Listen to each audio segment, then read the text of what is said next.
फिर उसको कंटिन्यू करते हैं आगे, है ना। मेरे ख्याल से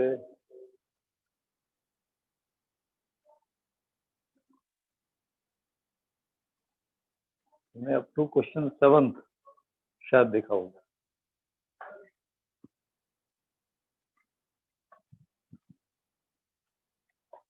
ठीक है ना, क्वेश्चन 7 हम लोग देख चुके थे, 6 नहीं किया था, इसके बाद 8th बता दिया था, 9th बता दिया था। ठीक, 9th क्वेश्चन नहीं, सॉरी 8th बताया था, 9th was to be discussed. तो देखिए अब 9th क्वेश्चन क्या था। क्वेश्चन 9th में दिया हुआ था 3 blocks of mass 2, 3 and 5 kg are connected to 9th वाला डिस्कस हो चुका था शायद। नो एक्चुअली वो जो पुली वाला जैसे मास ड्रैग कर रहे थे, अब v by sin थीटा हो गया था, उसमें डायग्राम पिछले क्वेश्चन का बना हुआ।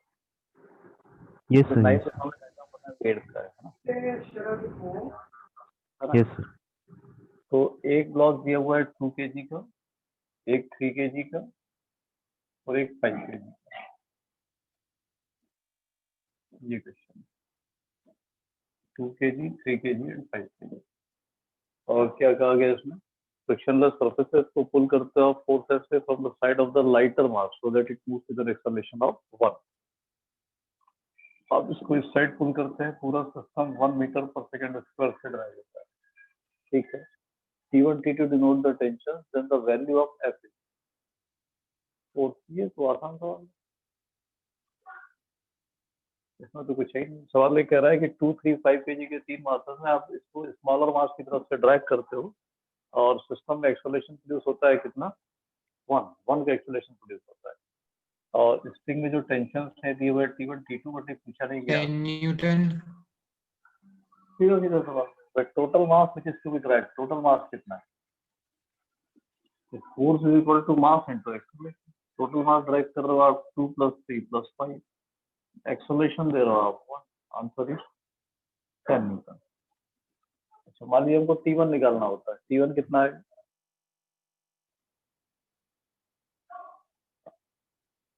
मान लीजिए हमको T1 निकालना है, तो कितना आना चाहिए T1,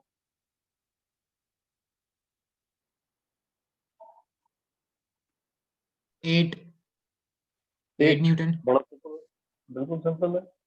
आप इस स्ट्रिंग को यहाँ से काट दीजिए, यहाँ से काट दीजिए, और जिस तरफ फोर्स लगा है उसके अपोजिट साइड वाला ये पूरा मास कलेक्ट कर लीजिए। इस मास को कौन चला रहा है, इस मास को ये टेंशन चला रहा है। ठीक है, तो टेंशन बराबर क्या होगा, कितना मास ड्रैग हो रहा है, कितने एक्सेलरेशन से ड्रैग हो रहा है, आंसर इज 8 न्यूटन।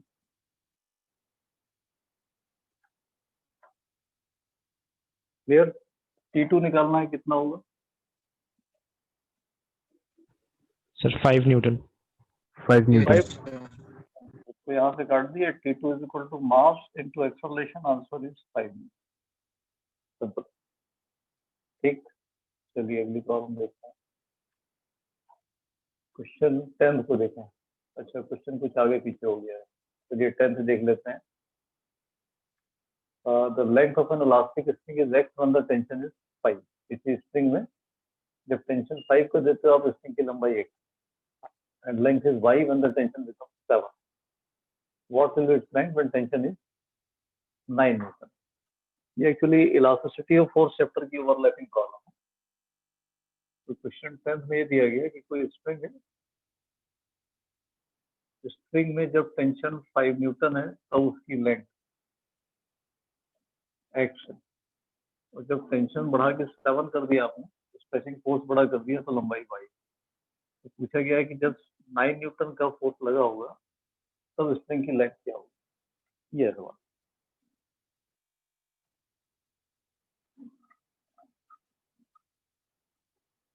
बताइए क्या होना चाहिए।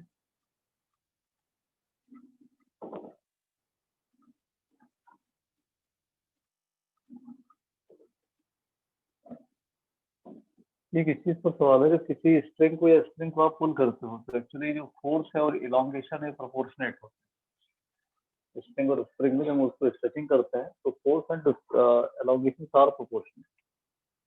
तो यहाँ पर क्या हो रहा है, या फर्स्ट केस में देखिए कि जब टेंशन आपने 5 न्यूटन दिया तब उसकी लंबाई x थी, स्ट्रेचिंग x नहीं कहा गया, लंबाई x थी। तो जब आप 5 से 7 पर आए, 5 से 7 पर, तो लंबाई कितनी बढ़ गई? ये इंक्रीमेंट हुआ। ये इंक्रीमेंट कितना फोर्स लगाने से हुआ? सर हाँ 9x/5 नो, 9x/5 आंसर नहीं होगा। भाई आपको कहा गया कि जब 5 का फोर्स था तब लंबाई ये थी, 7 पर लंबाई कितनी हो गई y, तो लंबाई में चेंज कितने का है? y minus x. ये चेंज कहाँ से आ रहा है? क्योंकि आपने फोर्स को 2 न्यूटन बढ़ा दिया। इसका मतलब ये हुआ कि 2 न्यूटन का फोर्स लगाने से लंबाई बढ़ती है y माइनस एक्स। ये यहाँ तक बात, 2 न्यूटन के फोर्स लगाने से लंबाई बढ़ती है y माइनस एक्स। अब जब हम 7 से 9 पर आए तो हमने फोर्स कितना बढ़ा दिया? 2। तो जैसे यहाँ से 2 बढ़ाया वैसे यहाँ से भी 2 बढ़ाया, तो इंक्रीमेंट कितने का आएगा? y minus x. किसमें इंक्रीमेंट आएगा? जो पहले से वैल्यू थी। तो पहले से वैल्यू थी कितनी? पहले से लंबाई कितनी थी? y। उसमें कितना जुड़ जाएगा? लंबाई कितनी आएगी? ये आंसर है।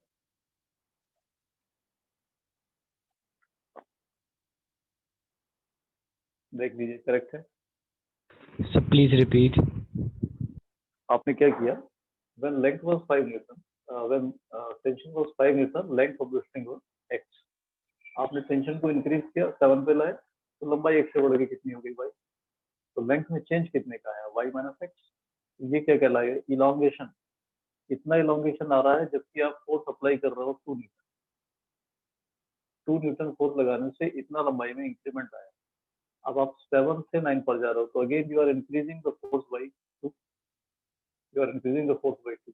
हमने पूछा अब लंबाई क्या होगी, तो जो पहले रही होगी वो कितनी थी y, और 2 न्यूटन से इंक्रीमेंट कितने का आता है? y minus x. हमने y में y माइनस एक्स।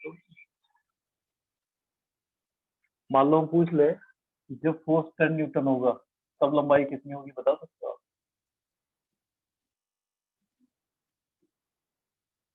जब फोर्स 10 न्यूटन होगा तब लंबाई कितनी आएगी?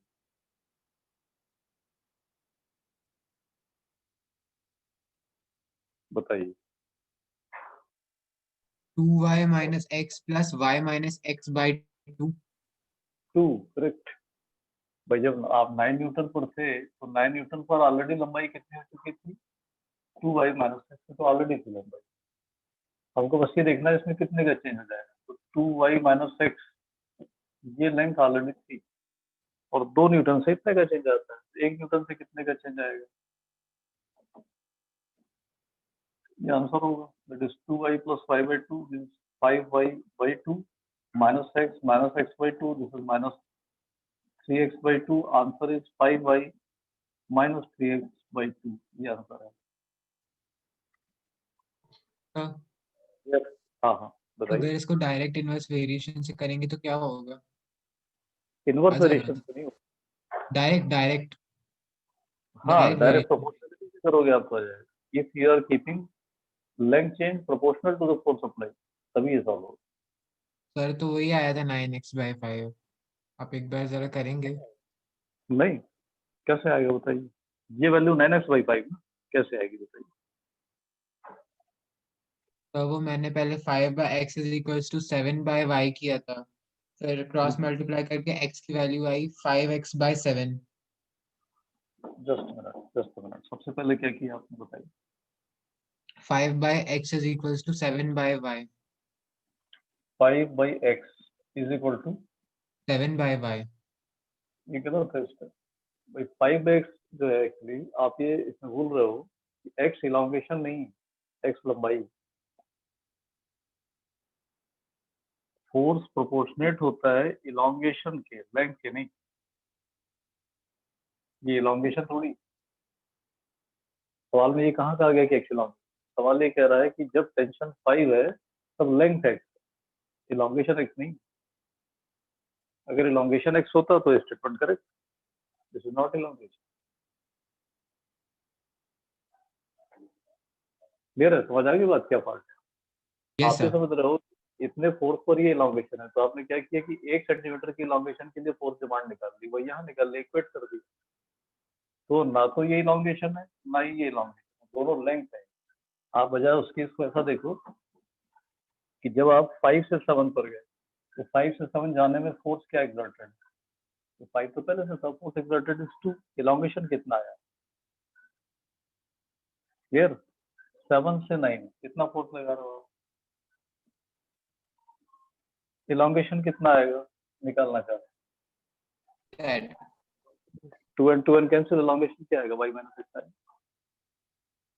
ठीक है ना। तो सिर्फ ये पार्ट है उसमें कि आप लेंथ को इलोंगेशन समझ रहे हो, वो लेंथ है इलोंगेशन नहीं, Yes, sir. ठीक है। चलिए आगे ये 10th हुआ। फिर समझिए 11 क्वेश्चन क्या कह रहा है, which one of the following can not be explained on the basis of Newton third law of motion, क्या चीज को आप Newton third law of motion के बेस पे समझा नहीं सकते। पहला केस दिया rowing of boat in a pond, दूसरी चीज क्या बताई, motion of jet in the sky, तीसरी चीज rebounding of ball from a ball and returning back of a body thrown above. Returning back of a body thrown above. The D option. Correct, option D सही, क्योंकि देखिए option B आप पढ़ चुके हो कि मोशन ऑफ जेट किस पर बेस्ड, एक्शन रिएक्शन पर बेस्ड है, रॉकेट जब Yes, sir. Third law. Third law पर बेस्ड है। इसी तरह रिबाउंडिंग ऑफ बॉल, किसी फ्लोर पे आपने बॉल गिराई तो अगेन किस पर बेस्ड है, rebounding of ball again is based on, ये सीधे सीधे बेस्ड है किस चीज पर, एक्शन रिएक्शन पर ही बेस्ड है। फर्स्ट क्या बचा, rowing of boat in a pond, boat आगे कैसे चलती है, बोट में आप पानी को पीछे पुश कर रहे हो and that process you are getting forward force, तो 1 2 3 तीनों correct, D returning back of body thrown about, ठीक। फिर क्वेश्चन 12 मिसमैच हो गया है, 12th ही है क्वेश्चन, 12 क्वेश्चन दिया है, a body of mass 40 gram is moving with the velocity of v1 if an impulse v1 is imparted to the body so that this velocity becomes v2। एक minute में question लिख देता हूँ, थोड़ा सा वहां मिसमैच हो गया है। क्वेश्चन 12, क्वेश्चन 12 में कहा गया 40 ग्राम की चीज है, 40 ग्राम की चीज है, is moving with a velocity of v1, तो v1 velocity से चल रहे हैं। if an impulse is imparted to the body, impulse is imparted to the body so that its velocity becomes v2, की velocity v1 से बदल के v2 हो गई। इस बीच में सिस्टम को जो बाहर से इम्पल्स दिया गया वो था g, ठीक है। पूछा गया कि j की वैल्यू क्या है, व्हाट इज j, देखिए सवाल ऐसा है। Sir B option. B option मतलब 40 into v2 minus v1, is this the answer?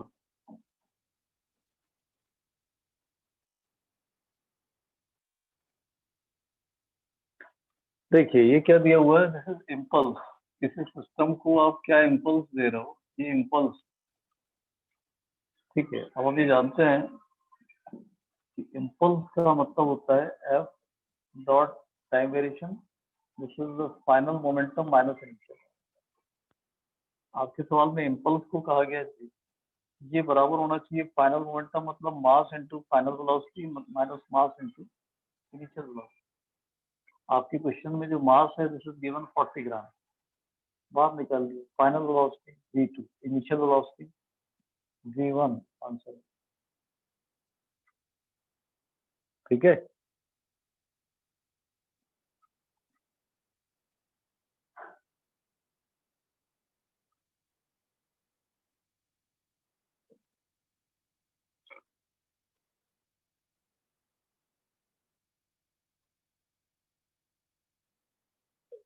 फिर चलते हैं क्वेश्चन 13 पर, क्या कहा गया है इसमें, ये आगे समझ सभी को ना, कोई दिक्कत तो नहीं।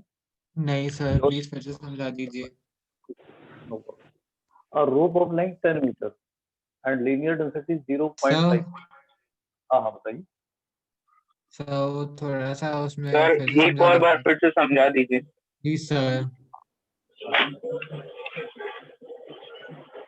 ये बताया गया था कि एक 40 ग्राम की बॉल है और v1 वेलोसिटी से ऑलरेडी चल रही है, आप चाहते हो कि इसकी वेलोसिटी बदल दी जाए, आपने कुछ इसमें किया जिससे इसकी वेलोसिटी बदलती v2, but in that process आपने इसको एक इम्पल्स दिया विच वाज जे। तो बट इम्पल्स दे कैसे सकते हैं? ये सब वो चीज समझ में नहीं, इम्पल्स कैसे देंगे? मतलब change in momentum. Change in momentum जो दिया आपने, से कोई चीज चली जा रही है, मान लो कोई गाड़ी चली जा रही है, आपने उसको थोड़ा सा धक्का दे दी, लेकिन आप कंटिन्यूअसली ड्रैग नहीं कर रहे हो, आपने उसको जस्ट एक पुश किया और छोड़ दिया। इस तरह से कोई चीज चली जा रही है, आपने सडनली उसको किसी चीज से हिट किया एंड जस्ट रिलीज, ठीक है, आपने उसको इम्पल्स दिया, पुश दिया, उस पुश की वजह से उसके मोमेंटम में चेंज आ गया। तो उसका ओरिजिनली मोमेंटम ये था, मोमेंटम बदल के कितना हो गया 40v2। बट हम ये जानते हैं कि इम्पल्स का मतलब ही होता है मोमेंटम चेंज। मोमेंटम चेंज मतलब final momentum minus initial momentum, which is impulse, which is j, ये वैल्यू आ गई।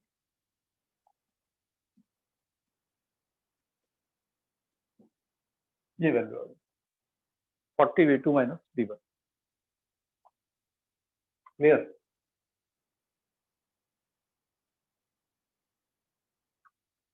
अब देखिए अगली प्रॉब्लम, इसमें कहा गया, चीज कही गई आपसे,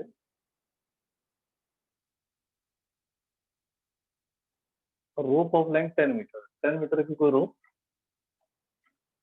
उसकी लीनियर डेंसिटी दे दी गई 0.5 kg पर मीटर, इसकी रोप, ठीक है, is lying lengthwise on a smooth horizontal floor, it is pulled by a force of 25 metre, ठीक है, तो रोप कहीं पर पड़ी हुई है, तो इसको आप 25 न्यूटन के फोर्स से पुल करते हैं। क्या पूछ रहा है सवाल? The tension in the rope at a point 8 metre away from the point of application. जिस पॉइंट पर फोर्स लगाया गया, यहाँ से 8 मीटर की डिस्टेंस पर आपने बताना है कि यहाँ टेंशन कितना होगा। ये the value of tension at a distance 8 metre.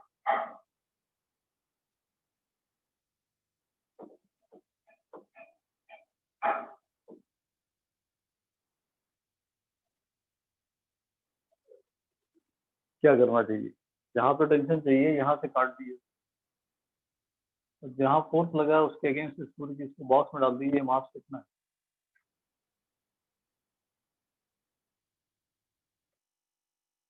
भाई पूरी स्ट्रिंग का मास कितना है? 0.5 kg per meter. 1.25. 0.5 into So 5 sir 5 kg kilogram. 5 क्योंकि 0.5 kg पर मीटर है, तो 0.5 इंटू 10, मतलब पूरी स्ट्रिंग का जो मास है वो 5 kg। ठीक, समझ में आ तो गई पीछे बात? वाली स्ट्रिंग का मास तो 2 kg है, मतलब 1 kg, सॉरी, जी, 1 बॉक्स के kg, अंदर मास कैसे गया? क्योंकि 1 8 मीटर kg. ही हो गया, तो इसका मास कितना है? 1 kg। बस अब आप सवाल का जवाब दे सकते हैं।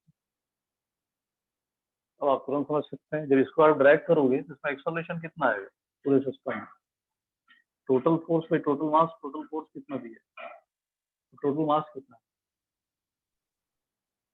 5 5। इसका मतलब एक्सेलरेशन कितना हो गया? 5 5 मीटर पर सेकंड स्क्वायर, ये एक्सेलरेशन हो गया। अब आप चाहते हो यहाँ टेंशन चाहिए, तो ये टेंशन कितने मास को पुल कर रहा है? इतने मास। ये मास कितना है? It should be mass to be drag into acceleration, तो कितने मास को ड्रैग कर रहा है? 1 kg को। कितने एक्सेलरेशन से? 5 से। आंसर कितना है? आगे तो सर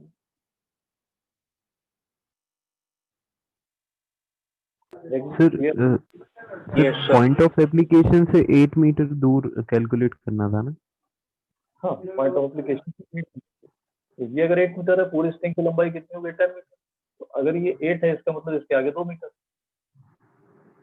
सर अगर ये 8, सर ऐसे नहीं करेंगे 8/10 इंटू m इंटू g, मतलब m इंटू a। 8/m करोगे अगर आप, तो आपको इसका मास मिल जाएगा। तो देखिए 10 मीटर की जो स्ट्रिंग है, इसका टोटल मास कितना है? 5 kg। 10 मीटर का टोटल मास है। तो 1 मीटर की स्ट्रिंग का मास कितना होगा? 0.5 kg।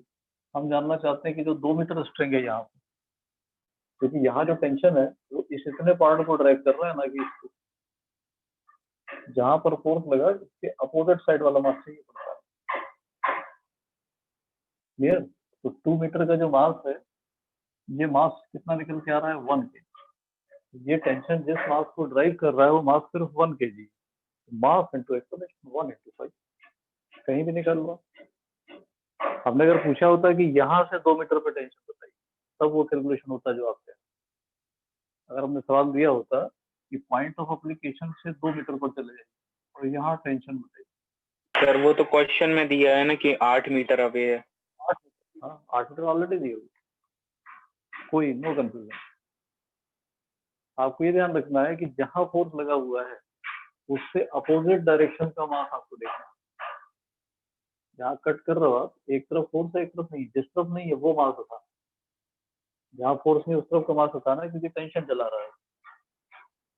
ठीक है, यस सर। तो ये हुआ क्वेश्चन। अब आइए क्वेश्चन 14 पर। क्या कह रहा है सवाल? A body start climbing up an inclined plane having inclination 30 degree. 30 degree की इंक्लिनेशन पर कोई बॉडी चलती है and stops at a distance of 17.3 metre. If the angle of inclination is 60 degree, how long will it be able to climb up, starting with the same speed? तो कोई object किसी inclined surface पर चल रहा है और 30 degree पर वो 17.3 मीटर चला जाता है।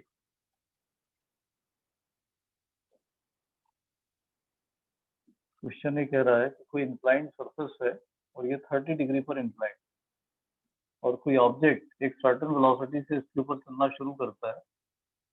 कितनी वेलोसिटी नहीं दी, बट एक किस हाइट तक जा पाता है दिया हो। ये अलोंग द प्लेन ये चल लेता है 17.3 मीटर, इतना ही चल लेता है। ठीक, अब क्वेश्चन ये पूछ रहा है आपसे कि अगर इसका एंगल 60 डिग्री रहा होता है इंक्लाइंड, ये एंगल 60 डिग्री रहा होता है। अब अगर हम इसी ऑब्जेक्ट को इतनी ही वेलोसिटी से चलाते हैं, इतनी वेलोसिटी से चलाते हैं, तो ये ऑब्जेक्ट अब अलोंग द प्लेन कितनी लेंथ कवर कर लेगा? लेंथ पता नहीं है। ये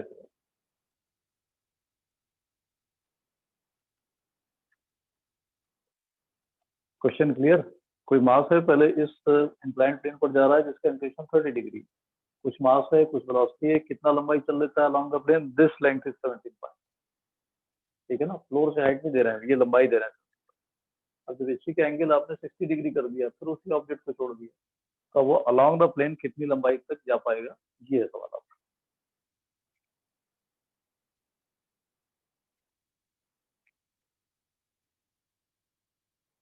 स्मूथ है सर।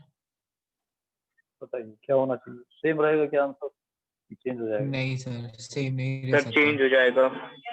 mg sin थीटा बढ़ जाएगा इसमें। साइन थीटा बढ़ जाएगा, ठीक है, तो कैलकुलेट कैसे करोगे आप लंबाई? बेसिक लॉजिक क्या लग रहा है?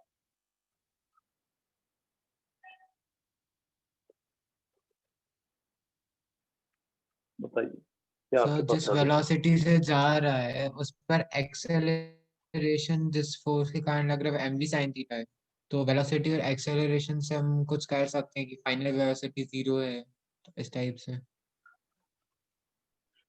बताइए, बिल्कुल आसान सा लॉजिक। आप ध्यान से देखो, जो आप बता रहे हो उससे भी किया जा सकता है, बट उससे भी सिंपल सा लॉजिक, बहुत आसान सा लॉजिक से सवाल हो सकता है। जो आप कह रहे हो उससे भी किया जा सकता है, बट बेसिक लॉजिक उससे भी ज्यादा आसान।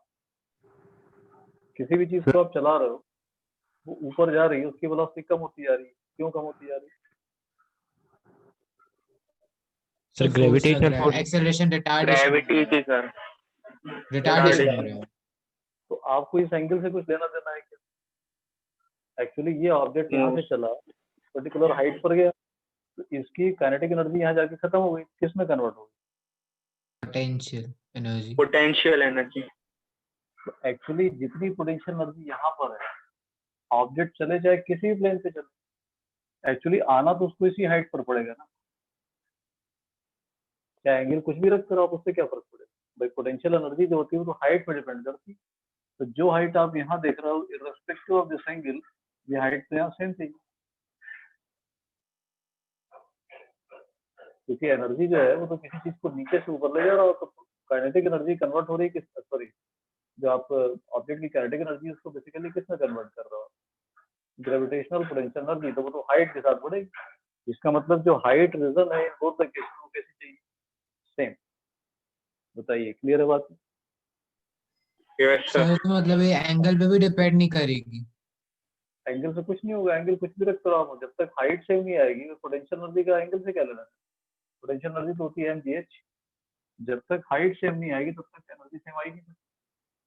इसका मतलब इस केस में अगर आप देखोगे यहाँ पर क्या होगा, जो हाइट यहाँ आ रही है वही हाइट यहाँ पर चाहिए। अब यहाँ हाइट क्या आ रही है निकाल लो। अगर हम निकालते हैं sine 30 degree, this is h upon 17.3, ये वैल्यू यहाँ हाइट आ रही।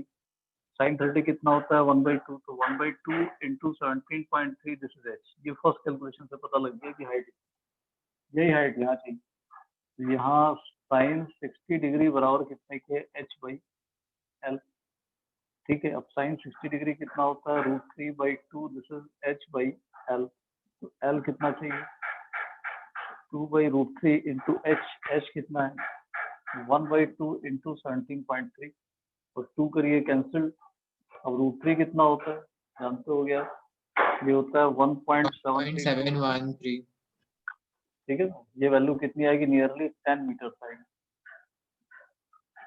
ये लंबाई जो आ रही है आपकी ये लगभग 10 मीटर। देखिए सर सर सेम हाइट पे क्यों जाएगा सर, ये समझ नहीं आया। सेमाइट पर आप किससे जाएगा, जैसे किसी चीज को आप इस सरफेस पे, क्योंकि हमने फ्रिक्शन काउंट नहीं किया, हमें मान करके चलना है कि सरफेस कैसी है, smooth surface, we are assuming that surface is smooth, friction नहीं है सरफेस पे। तो अगर सरफेस स्मूथ है तो आप नीचे से किसी चीज को लेकर के आए, इस बात से क्या फर्क पड़ेगा कि सरफेस का टाइप क्या है। मान लो सरफेस इस तरह की भी होती, सपोज सरफेस इस तरह की, तो क्या हाइट रीजन चेंज हो सकती है। मान लो किसी ऑब्जेक्ट को यहाँ से लिया आपने और चलाते हुए आप लेकर के आ रहे हो, तो भी तो हाइट वही आने वाली, क्योंकि ऑब्जेक्ट अपनी एनर्जी लूज किसमें कर रहा है। तो जो ऑब्जेक्ट यहाँ से चला, यहाँ से आते हुए उसकी स्पीड 0 हो गई, मतलब काइनेटिक एनर्जी लूज कर गया। जो लूज की एनर्जी हो गई कहाँ, पोटेंशियल एनर्जी। पोटेंशियल एनर्जी में कन्वर्ट हुई। तो potential energy is control only by H. इसका मतलब दोनों ही केस में जो एच है वो कैसा चाहिए, सेम, क्योंकि आप ये कह रहे हो कि मास सेम है, वेलोसिटी सेम, और फाइनली ऑब्जेक्ट जहाँ पहुंचेगा वहाँ उसकी वेलोसिटी 0 हो जाएगी। तो एक ही केस में पॉसिबल है, दोनों जगह हाइट सेम, और कुछ हो ही नहीं सकता।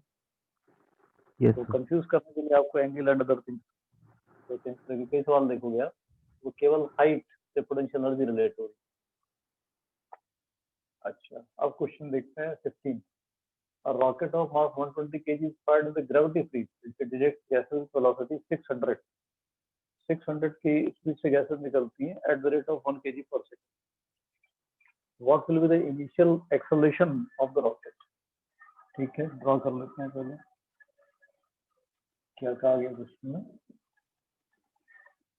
क्वेश्चन में कह रहा है कि ग्रेविटी फ्री स्पेस में कोई रॉकेट आप लॉन्च करते हो जिसका मास है 120 kg, और इससे बर्न गैसेस जो निकल रही हैं, इन बर्न गैसेस के निकलने का रफ्तार दिया हुआ है 1 kg पर सेकंड, और इनकी स्पीड है 600 मीटर्स पर सेकेंड। और इस बेसिस पर पूछा गया how long, sorry, what will be the initial acceleration of the rocket. आपको बताना है इनिशियल एक्सेलरेशन। ठीक है, आंसर में 1, 5, 10 एंड 15 ये दिया हुआ है। बताइए क्या करना चाहिए। तो आपको force is value equals to mass into acceleration, और फोर्स जो है वो हम जान कैलकुलेट कर सकते हैं by rate of consumption of fuel को मल्टीप्लाई करके वेलोसिटी से, तो फोर्स मिल जाएगा। मास हमें दिया हुआ है, एक्सेलरेशन निकालेंगे ऐसे। करेक्ट भाई, रॉक आपने गैसेस को जितना मोमेंटम पीछे दिया, रॉकेट को उतना ही मोमेंटम पर सेकंड ऊपर मिलता है। अब क्योंकि बर्न गैसेस का मास पर सेकंड में दिया हुआ है, तो गैसेस का पीछे की डायरेक्शन मोमेंटम कितना है 600 इंटू 1, इतना मोमेंटम ट्रांसफर हो रहा है पर सेकंड। तो मोमेंटम ट्रांसफर पर सेकंड को ही क्या कहेंगे, फोर्स। तो मतलब रॉकेट गैसेस को फोर्स इतने न्यूटन दे रहा है, कितने न्यूटन, 600 न्यूटन। तो ऑब्वियसली रॉकेट को भी ऊपर की तरफ फोर्स कितना मिलेगा, 600 न्यूटन। ठीक है। अब हमने पूछा एक्सेलरेशन बताइए, तो एक्सेलरेशन रॉकेट का होना चाहिए फोर्स डिवाइडेड बाय रॉकेट का मास क्या है, तो 600 न्यूटन का फोर्स ले रहा हूँ, मास है 120, तो उसका इनिशियल एक्सेलरेशन जब स्टार्ट किया है तो एक्सेलरेशन क्या आना चाहिए 5 मीटर पर सेकेंड स्क्वायर। देखिए क्लियर है सबको बात है। अब इस Yes, सवाल sir. की वर्डिंग, अब सवाल की वर्डिंग पर जाइए, वर्डिंग में क्या कहा गया देखिए ध्यान। इस सवाल में कहा गया a rocket of mass 120 kg fired in gravity free region, ये क्यों कहा गया? mg प्लस ही आ जाएगा नहीं तो एक्सेलरेशन Yes, sir. mg आ जाएगा फिर। हाँ अगर मान लो उसमें ग्रेविटी, सपोज इस सवाल में हमने ग्रेविटी फ्री वर्ड हटा दिया, हमने बताया कि आपने अर्थ सरफेस से इस रॉकेट को लॉन्च किया, ठीक है, और अर्थ की सरफेस पर जी की वैल्यू है 10 मीटर पर सेकेंड, ठीक। सेम क्वेश्चन, आपको बताना है अब आंसर कितना है। 15 meter per second, sir. सही आंसर 15 होगा। for sure sir yes sir बताइए 5 है 10 है 15 है, क्या करें?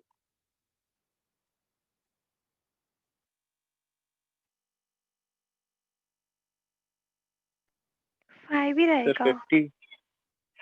नहीं भी रहेगा तो अर्थ की -5 ग्रेविटी, -5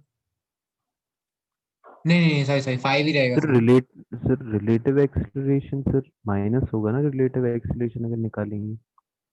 रॉकेट चलेगा कि नहीं चलेगा? भाई जो रॉकेट है, No, रॉकेट sir. का वेट कितना है? आप रॉकेट का वेट निकालिए कितना है, m इंटू जी, 120 हाँ सर 120 इंटू m, 10 कितना आ रहा है? मतलब रॉकेट को सिर्फ उठाना है तो इतना फोर्स चाहिए। अब yes sir रॉकेट का इंजन जो फोर्स दे रहा है, अगर वो फोर्स ही उससे छोटा है तो रॉकेट चलेगा कहाँ?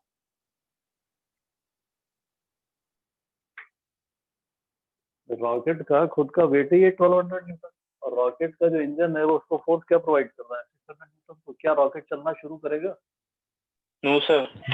No, sir. क्योंकि जो नीचे की तरफ force लग रहा है सॉरी, Sir, फिर कितना एक्सेलरेशन निकालना पड़ेगा? तो जीरो चलेगा ही नहीं। ये कि सवाल अगर अर्थ से पूछा गया है तो रॉकेट चलेगा नहीं। आप रॉकेट का इंजन इसको एक्सेलरेशन कितना देना चाह रहा है 5, और अर्थ इसको पुल कर रही है नीचे की तरफ विद एक्सेलरेशन 10, तो दोनों में से बड़ा कौन है? ये है बड़ा। ऊपर जाएगा कि 10 नीचे है जाएगा? नीचे जाएगा नीचे तो जाएगा। ऑलरेडी फोर कर रखा है, -5 लग रहा है सर तो ठीक है। माइनस का क्या मतलब है सर माइनस का मतलब है चलना शुरू ही नहीं करेगा। अर्थ तो जैसे आपने रॉकेट को रख दिया, चलो मैं इस फोर्स को हटा देता हूँ, चलो रॉकेट को आपने ऑफ कर दिया, कितना एक्सेलरेशन 10 ही है है? 10 है, तो क्या रॉकेट नीचे जमीन में चला जाएगा? नहीं सर वो खड़ा रॉकेट रहेगा वही रहेगा ना। ये रॉकेट रखा है, सरफेस पे रखा है, आपने उसका इंजन ऑफ कर दिया, तो एक्सेलरेशन नीचे कितना है 10, मतलब कितना हो गया -10। तो रॉकेट ऐसा थोड़ी कि जमीन में चला जाएगा, रॉकेट तो वहीं रखा रहेगा। ये तो बता रहा है कि इतना इसका वेट है। आप अगर